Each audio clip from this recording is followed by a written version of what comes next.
नमस्कार दोस्तों, कैसे हैं आप लोग? आई होप अच्छे होंगे। जो लोग नए हैं चैनल में उन लोगों को बताना चाहूंगा कि मेरा टारगेट 5 करोड़ कमाना है म्यूचुअल फंड से। इस टारगेट को अचीव करने के लिए मैं मंथली एसआईपी और कभी कभी लमसम दोनों करते रहता हूँ टाइम टू टाइम। मैं एक लॉन्ग टाइम इन्वेस्टर हूँ और रिस्क टेकर भी हूँ। तो मेरा टाइम होराइजन लगभग 15 से 20 साल तक है। और मैं अपने रिटायरमेंट के लिए कॉर्पस बना रहा हूँ। तो मेरा 3 पोर्टफोलियो है, 2 म्यूचुअल फंड का और एक स्टॉक्स का। मैं हर दिन तीनों का पोर्टफोलियो शेयर करते रहता हूँ अपने चैनल पे। तो अगर आप लोग भी इन्वेस्टिंग करते हो या फिर इन्वेस्टिंग शुरू करना चाहते हो या फिर आप लोगों का कोई सवाल है तो मेरे वीडियो देख सकते हैं, और पसंद आए तो लाइक और सब्सक्राइब कर दीजिए चैनल को। और कोई भी सवाल अगर पूछना है, मान लीजिए कोई पोर्टफोलियो रिव्यू करवाना है या फिर कोई स्पेसिफिक सवाल पूछना है मेरे पोर्टफोलियो लेकर या फिर जनरल मार्केट लेकर, म्यूचुअल फंड लेकर, तो कमेंट सेक्शन में पूछ सकते हैं, क्योंकि मैं हर एक कमेंट को पढ़ता भी हूँ और रिव्यू भी करता हूँ अपने अपने चैनल पे, और वीडियो भी बनाता हूँ उन सबको लेके। तो चलिए शुरू करते हैं। मेरे पोर्टफोलियो के बारे में थोड़ा बात कर लेते हैं। देखिए, तो मेरा पोर्टफोलियो में इन्वेस्टेड वैल्यू है अभी तक तो 2,05,000। करंट वैल्यू है 2,26,000। ये 2,26 का ये 2,30 हो गया था कुछ दिन पहले। तो अभी तक तो मार्केट थोड़ा डाउन गया है, इसलिए 2,26 दिखा रहा है। तो टोटल रिटर्न्स का बात कर दो, 21,000 टोटल रिटर्न्स है और एक्सआईआर है 66%।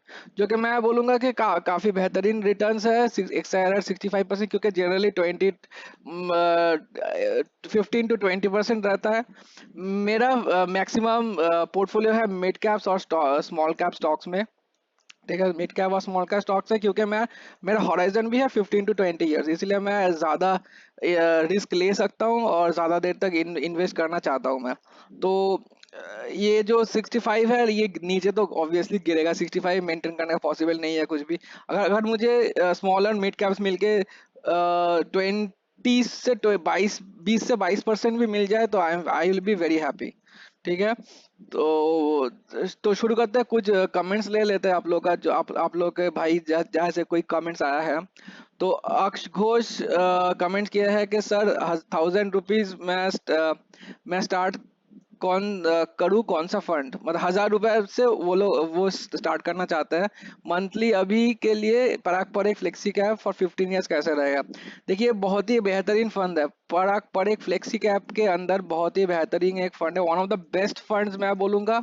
This is one of the best funds considering the market. ठीक है, मार्केट में क्वांट का फ्लेक्सी कैप है, एचडीएफसी का फ्लेक्सी कैप है, और भी बहुत सारे फ्लेक्सी कैप्स है, लेकिन पराग परेग का one of the best funds है, जो कि प्रूवन रिकॉर्ड है।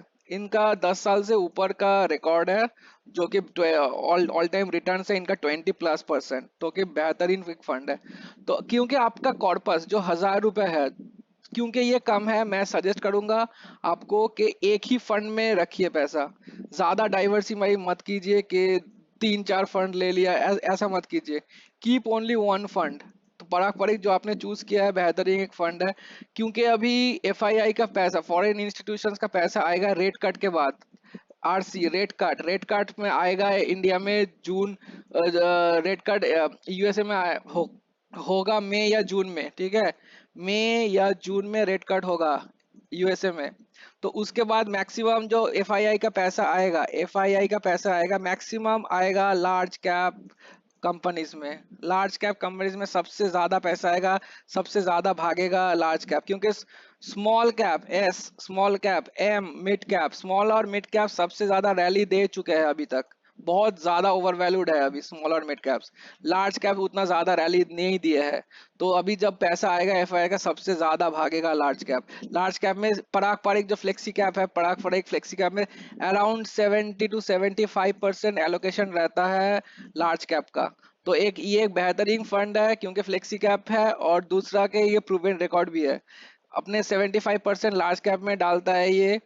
जनरली ऐसा कोई रूल नहीं है कि 75% ही डालता है, लेकिन लगभग जो हम लोगों ने नोटिस किया कि 75% डालता है। बाकी 25% ये लोग स्मॉल और मिड कैप्स में बांट देते हैं। तो ये आप कंसीडर कर सकते हैं इस फंड को। आगे बढ़ते हैं, नेक्स्ट क्वेश्चन लेते हैं। तो ये कुमार मंजीत का क्वेश्चन है। मैं इनका वीडियो और एक कमेंट रिव्यू किया था पहले। तो ये बोल रहे हैं कि थैंक्स ब्रदर मेरा कमेंट्स लेने के लिए, मैं एक नया इन्वेस्टर हूँ। 1 वीक पहले ये एसआईपी स्टार्ट किया है और गाइडेंस चाहता है थोड़ा। जब मार्केट लो होगा तो बताएंगे कि कभी मार्केट डाउन है एसआईपी शेयर करना है। हम हमें नहीं पता चलता है क्यों जब मार्केट डाउन होता है। और ये बोल रहा है कि मैं मेरा वीडियो हर रोज देखता है। तो थैंक यू मंजीत जी मेरा वीडियो देखने के लिए, कीप सपोर्टिंग। बहुत ही अच्छा लगता है आप लोग जैसा कमेंट मिलने में, क्योंकि अल्टीमेटली मोटिवेशन मिलता है, राइट? मोटिवेशन का ही सब कुछ बात है। तो मुझे अगर कुछ नॉलेज है, अगर मुझे नॉलेज मिल रहा है, I want to share that knowledge with everyone. तो नॉलेज रखने से कोई फायदा नहीं है, नॉलेज अगर बांटो तो बढ़ता है, रखो तो कम कम हो जाता है। तो मैं बांटना चाहता हूँ अपना नॉलेज। तो thank you for your comment. Regarding जो आप नए इन्वेस्टर है कि बहुत ही अच्छा है कि आप म्यूचुअल फंड में स्टार्ट किए हैं। ये बहुत ही बेहतरीन है, क्योंकि सभी लोगों को मैं बोलना चाहता हूँ कि सभी लोगों को म्यूचुअल फंड में एटलीस्ट स्टार्ट करना चाहिए इन्वेस्टिंग। क्योंकि फिक्स डिपॉजिट एफडी वगैरह में करने का कोई फायदा नहीं है, कि इतना रिटर्न्स कम देता है कि इन्फ्लेशन को भी बीट नहीं कर पाता एफडी वाला। हम लोग के पापा दादा के जमाने में क्या होता था, एफडी का इंटरेस्ट रहता था 12%, 14%, इवन 16% तक देखा हो। मैं मेरे दादाजी बात करते थे 16% रिटर्न मिलता है उन लोगों को। तो वो सब दिन गया। अभी अभी एफडी का कोई फायदा नहीं है। अभी एक ही पॉसिबिलिटी है, जो लोग का सरकारी नौकरी है तो ठीक है, पेंशन मिल जाएगा उन लोगों को। लेकिन जो लोग का सरकारी नौकरी नहीं है, प्राइवेट जो जॉब करते हैं या फिर बिजनेस करते हैं, बिजनेस वाले का भी ठीक है, दिक्कत नहीं है, उनका सारी उम्र बिजनेस कर सकते हैं। लेकिन प्राइवेट में मैक्सिमम जो लोग काम करते हैं उनको म्यूचुअल फंड में आना ही चाहिए। मैं बोलूंगा स्टॉक्स मार्केट में नहीं जाना चाहिए अगर आपका एक्सपीरियंस नहीं है। तो अगर आपका एक्सपीरियंस है तो जरूर स्टॉक में लगाइए, डायरेक्ट स्टॉक्स में लगाइए। अगर एक्सपीरियंस नहीं है तो म्यूचुअल फंड्स में स्टिक कीजिए, ठीक है? तो ये जो बोल रहे हैं कि पता नहीं चलता है, देखिए किसी के भरोसे मत रहिए। ठीक है, मैं इरेज कर देता हूँ, एक सेकंड रुकिए, मैं अच्छे से समझा पाऊंगा फिर आपको। तो मैं जो बोल रहा हूँ, किसी के भरोसे मत रहिए कि मैं वीडियो डालूंगा कि कब और आप इन्वेस्ट करेंगे तब, ऐसा नहीं है। मैं आपको सिखा देता हूँ। मान लीजिए ये मार्केट है, ठीक है? मार्केट का लाइन है, मार्केट अभी ऐसा चल रहा है, ठीक है? मान लीजिए ये ऑल टाइम हाई पे है, जा रहा है जा रहा है जा रहा है, यहाँ पर ऑल टाइम हाई बनाया, फिर से फिर जा रहा है, यहाँ पर फिर ऑल टाइम हाई बना। ये मार्केट कब करेक्ट होगा? मान लीजिए ऑल टाइम हाई हाई है, यहाँ से गिरना स्टार्ट किया, ठीक है? मान लीजिए गिरते गिरते ये जो गिर रहा है 10%, ठीक है, 7 से 10% 7 to 10% जब मार्केट गिर जाएगा, that means market has corrected. इसको बोलते हैं करेक्शन, ठीक है? करेक्शन। मार्केट जब गिरेगा 10%, 7 से 10% ऑल टाइम हाई से, पिछले दिन से नहीं, पिछले दिन से 7% एक दिन में कभी नहीं गिरता है, कोविड के अलावा। कोविड में हुआ था वो अलग बात है। तो ऑल टाइम हाई से अगर मार्केट 7 से 10% गिर जाए तो आपको ये परसेंटेज गूगल में आसानी से मिल जाएगा, कि आपको चार्ट देख कर आसानी से मिल जाएगा ये, ठीक है? तो ये 7 से 10% अगर गिरता है मार्केट, तो वो आप लोगों का बेहतरीन सुनहरा मौका है एसआईपी करने के लिए, सॉरी लमसम करने के लिए, ठीक है? लमसम करने के लिए बेहतरीन मौका है।